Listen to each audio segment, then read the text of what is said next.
মোৰ ছাত্ৰ-ছাত্ৰীসকল আশা কৰোঁ তোমালোক সকলো ভালে আছা। যেহেতু অলৰেডি তোমালোকৰ সকলোৰে 4th সেমিষ্টাৰৰ পৰীক্ষাবোৰ শেষ হৈ গৈছে, এতিয়া যেহেতু তোমালোকে অলপ আজৰি পাইছা, গতিকে 5th সেমিষ্টাৰৰ সিলেবাছখিনি মই তোমালোকৰ মাজত দাঙি ধৰিছোঁ। তোমালোকে চাবা, যেহেতু সেমিষ্টাৰৰ সময়টো খুব সোনকালে গুচি যায়। গতিকে 5th সেমিষ্টাৰত তোমালোকে টোটেল কেইখন মেজৰ পঢ়িব লাগিব বা মাইনৰ পঢ়িব লাগিব তাৰ বিষয়ে মই সিলেবাছখন লৈ আহিছোঁ। আজি মই পলিটিকেল সায়েন্সৰ সিলেবাছখিনি লৈ আহিছোঁ। এতিয়া ইয়াত গোটেই তোমালোকৰ ফৰ্মেটটো দিয়াই আছে, চোৱা এইটো 5th সেমিষ্টাৰ।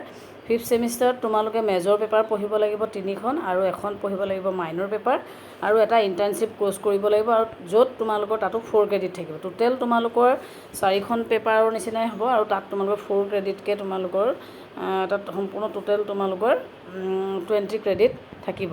এতিয়া তোমালোকে 4খন মেজৰৰ বদলি 3খন মেজৰ পেপাৰ পঢ়িব লাগিব আৰু এখন ইণ্টাৰ্ণশ্বিপ কোৰ্চৰ পেপাৰ ল'ব লাগিব, যিখন অলৰেডি তোমালোকৰ কলেজবোৰত ল'বলৈ আৰম্ভ কৰিছে, আৰু এখন মাইনৰ পেপাৰ লাগিব। যদি কোনোবাই পলিটিকেল সায়েন্সত মাইনৰ লৈছে, তেতিয়াহ'লে সেইখন মাইনৰ পেপাৰখন হ'ব আণ্ডাৰষ্টেণ্ডিং গ্ল'বেল পলিটিক্স, আৰু যিসকলে পলিটিকেল সায়েন্সত মেজৰ লৈছে, মেজৰ 9 পেপাৰখন হ'ব political process and institution in comparative পাৰ্সপেক্টিভ।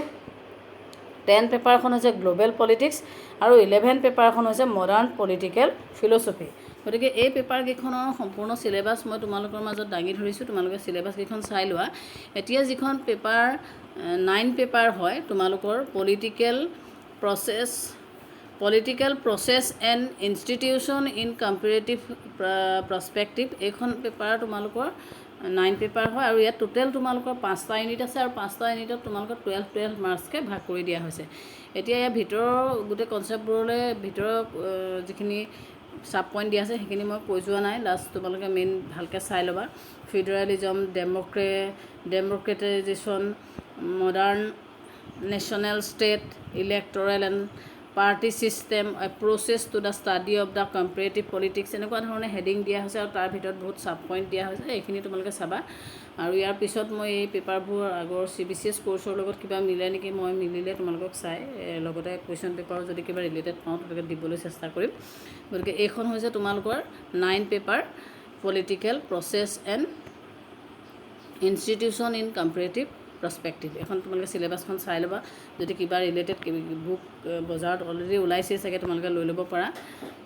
এতিয়া বাকী যিখিনি প্ৰচেছ 40 মাৰ্কছৰ, সেইটো তোমালোকে অলৰেডি গম পাইছে।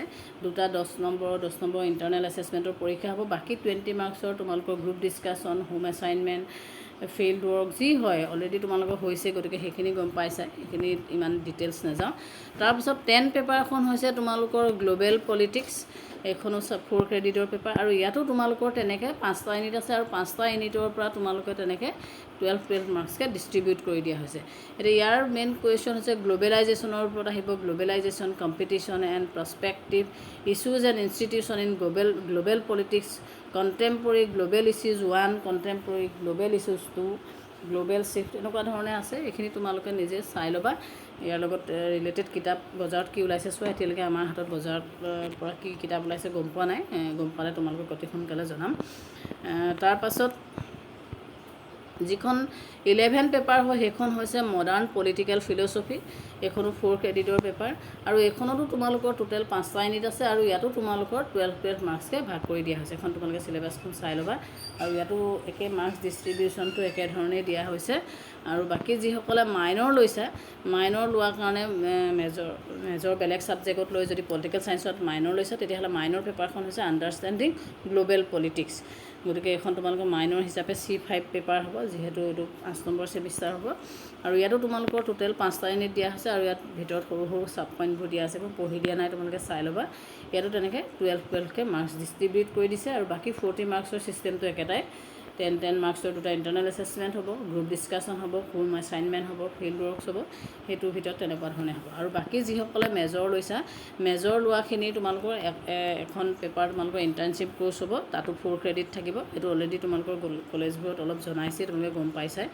যদিও নাই হোৱা, কলেজ খোলাৰ লগে লগে অলৰেডি তোমালোকে গোটেই কথাখিনি ডিটেইলছ গম পাবা। আৰু ইয়াৰ পিছতো যদি মই তোমালোকৰ এই চিলেবাছ ৰিলেটেড কিবা বুক পাওঁ বা কিবা ৰিলেটেড কুৱেশ্যন পেপাৰ পাওঁ, তোমালোকক দিবলৈ চেষ্টা কৰিম। আজি মই তোমালোকক পলিটিকেল ছায়েন্সৰ 5th সেমিষ্টাৰ যিকেইখন মেজৰ আৰু মাইনৰ পেপাৰ হয়, সেই পেপাৰৰ চিলেবাছখিনি দাঙি ধৰিলোঁ।